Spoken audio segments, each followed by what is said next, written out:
Hey everybody, this is Dr. Dain. Welcome to this installment of the Tour of Consciousness from one of my favorite places on earth, lovely Costa Rica.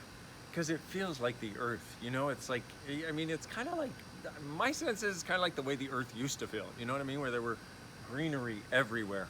Just such a beautiful place. We have a volcano. Can you pan to the volcano? I don't know if you can see it because it's clouded, but right over there is a volcano, and it's just awesome being here. Anyway, so what's the tool for today? Well, I'd like to talk to you today about kindness for you.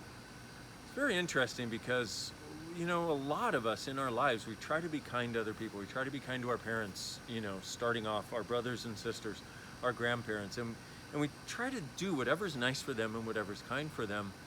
And somewhere along the way, a lot of us lose this idea of actually being kind to us.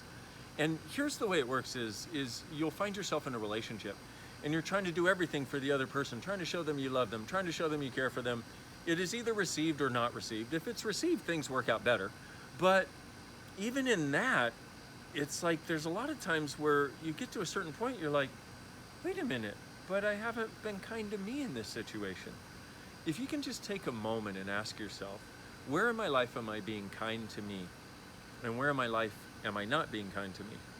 And what am I choosing that's kind to me? And what am I choosing that is not? And recognize that I know it seems weird because we seem to have this weird idea that we've been taught that if we're kind to us, we're going to be superficial. We're going to be arrogant. We're going to be those arrogant assholes that, you know, it's all about me and not about you. But that's actually a lie. So all the lies you bought that if you were kind to you, you were going to be that arrogant asshole that you never wanted to be, will you destroy and uncreate it, please?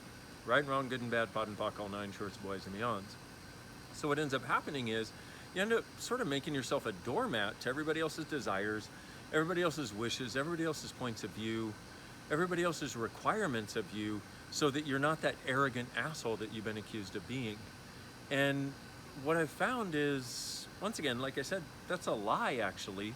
What I've found is when you start being kinder to you, you actually start being kinder to other people. You start being more caring. You see more places where you can contribute because you're actually being an energy for you, creating an energy toward you and your body that, and your life and everything that you are, that actually starts to give you energy. And this is also one of the things, if you felt really depleted, if you felt depressed, if you felt really unhappy, being kind to you can actually start to change that. Because one of the reasons we get there is because we have this sense that we're just giving all the time and never receiving anything. And we keep thinking we need to find someone to give to us. In actuality, what we need to do is actually gift to us. What if you could be the greatest gift you've ever found? And what if you could be the greatest gift that is ever gifted to you? Now, it wouldn't mean you wouldn't have a relationship. What it would mean is you'd be so cool in the relationship that you could finally, when you start being kind to you, you can finally receive the gifts that somebody else has to offer.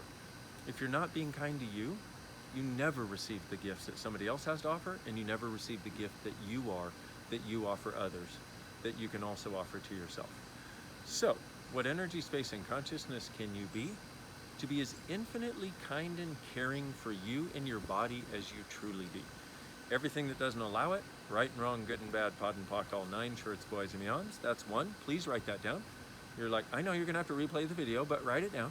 And then the other one is, what do you love about never being totally kind and caring to you and your body? Everything that is times a godzillion. We destroy and create it, please. Right and wrong, good and bad, pot and pock, all nine shorts, boys and beyonds. Now, in hearing that, a lot of you are going to go, but I don't love it. Well, actually, anything that keeps showing up in your life, there must be something you love about it.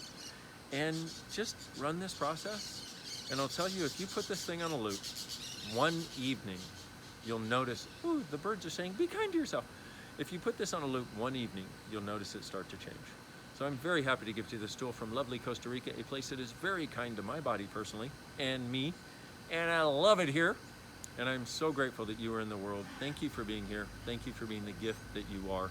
And thank you for exploring this area of kindness, because it's an untapped area that will change everything in your life, quite literally. And what if you, truly being you, are the gift, the change, and the possibility this world requires?